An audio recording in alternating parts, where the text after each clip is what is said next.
ठीक है ना। तो मोटी मोटी बात क्या है कि हम बैंक पे भरोसा करते हैं ब्याज लेने के लिए, लेकिन हम बैंक के शेयर पे भरोसा नहीं करते, हमें लगता है वो रिस्की है। जबकि अगर आप देखोगे ना तो स्टेट बैंक ऑफ इंडिया पे अगर आप भरोसा करते हो, स्टेट बैंक ऑफ इंडिया अगर डूबेगा तो उसका शेयर डूबेगा ना, और स्टेट बैंक ऑफ इंडिया बढ़ेगा तो उसका शेयर बढ़ेगा। लेकिन स्टेट बैंक ऑफ इंडिया डूबेगा तो आपकी एफडी भी डूबेगी, मानते हो? डूबेगा तो एफडी भी डूबेगी, और स्टेट बैंक ऑफ इंडिया नहीं डूबा तो आपकी एफडी नहीं डूबेगी कभी भी। हम ऐसा मानते हैं कि स्टेट बैंक ऑफ इंडिया कभी नहीं डूबेगा, इसीलिए तो हम जाके बैंक में एफडी करते हैं। ऐसे ही तो है ना।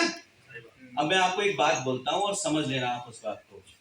सन 2004 में स्टेट बैंक ऑफ इंडिया का शेयर जो 10 रुपए था, आज उसकी कीमत कितनी है? 1200 रुपए। कितने गुना हो गया? 120 गुना। आपकी एफडी कितनी गुनी हुई है उस बैंक में? 10 साल में दुगनी और 20 साल में 4 गुनी। तो उसी बैंक पे जो आप भरोसा करके अंधा भरोसा कर रहे हो कि भाई तेरी कंपनी पे भरोसा नहीं है, तेरी ब्याज पे भरोसा है ना। तो मतलब आपको बैंक 4 गुना दे रही है, खुद 120 गुना हो रही है। तो यही व्यापार में थोड़ी सी हमें सीख लेनी है कि कहां हमें भरोसा करना है और कहां नहीं करना। तो अगर हम किसी व्यापारी पे भरोसा करते हैं तो हमें उसके व्यापार पे भी भरोसा करना चाहिए। अगर हम व्यापारी पे भरोसा नहीं करते तो व्यापार पे भरोसा नहीं करना चाहिए। समझ रहे हो आप? ये इंपॉर्टेंट बात है, क्योंकि जब हम इन्वेस्टमेंट करेंगे तो व्यापारी के नजरिए से करेंगे, और बैंक की इंटरेस्ट कतई अनसेफ इसलिए है क्योंकि आपको दिख तो रही है बढ़ती हुई, लेकिन एक्चुअली आपके पैसे को धीरे धीरे घटा रही है।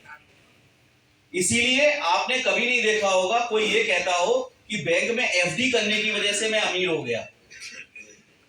बैंक में एफडी करने की वजह से आज तक कभी कोई अमीर नहीं हुआ। और यही चीज अगर हम देखें तो 1979 2005 के ट्रैक रिकॉर्ड को देखें, क्योंकि जैसा भी भाई साहब कह रहे थे कि हमें विश्वास है, तो विश्वास आपके एक्सपीरियंस से आपको विश्वास आया कि आपने इतना जो अनुभव किया अपने जीवन में उससे आपको विश्वास आया। लेकिन अगर इसी विश्वास को आंकड़ों के साथ मैच किया जाए तो यहां पर अगर हम देखेंगे तो महंगाई 100 रुपए के हुए 3200 रुपए, तो ब्याज हुई 100 की 4000, और सेंसेक्स कितना हुआ? 100 का 80,000। चांदी हुई 2300 की। चांदी 2300 कब थी? 1979 में 2300 रुपए थी। आज कितनी है? बढ़ के रेट 280 हो गया होगा, 270 हो गया होगा, क्योंकि रोज घट बढ़ रहा है तेजी से। ऐसे ही गोल्ड 937 से 1,60,000 हुआ। अब मेरा सवाल ये है, क्या सबसे ज्यादा कौन बड़ा?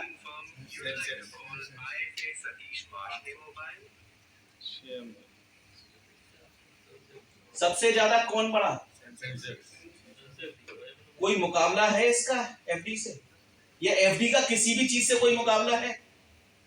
और एक गलती कहाँ है, हम अपने आराम में सुकून में बैठे हैं एफडी लेके, हम सोच ही नहीं रहे।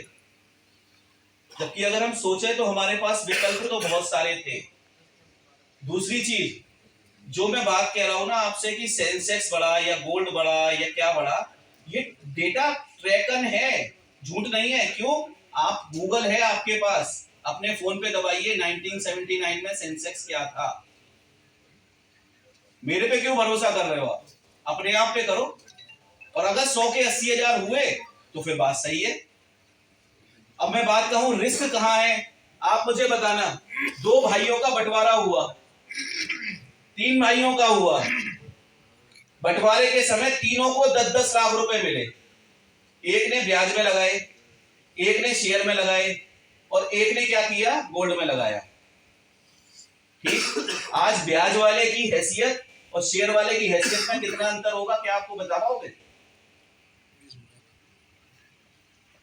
और रिस्क में किसकी लाइफ होगी? शेयर वाले की रिस्क में होगी, जिसके पास आज की डेट में इस 10 लाख रुपए के हिसाब से 80 करोड़ रुपया होगा, सॉरी 800 करोड़। और जो दूसरा भाई है जिसके पास 10 लाख रुपया बैंक में लगा था, आज उसके पास में 4 करोड़ होगा। तो 4 करोड़ वाला रिस्क में है या 80 करोड़ 800 करोड़ वाला? विषय समझे। जो आप कह रहे हैं ये जानकार व्यक्ति की बात कर रहे हैं। सर मैं जानकारी तो देने आया हूँ ना। हाँ, मैं समझे। जानकारी तो मैं तो केवल एक फैक्ट रख रहा हूँ, आप और वो फैक्ट इसलिए रख रहा हूँ क्योंकि आपको ऐसा लगता है कि शेयर में रिस्क है।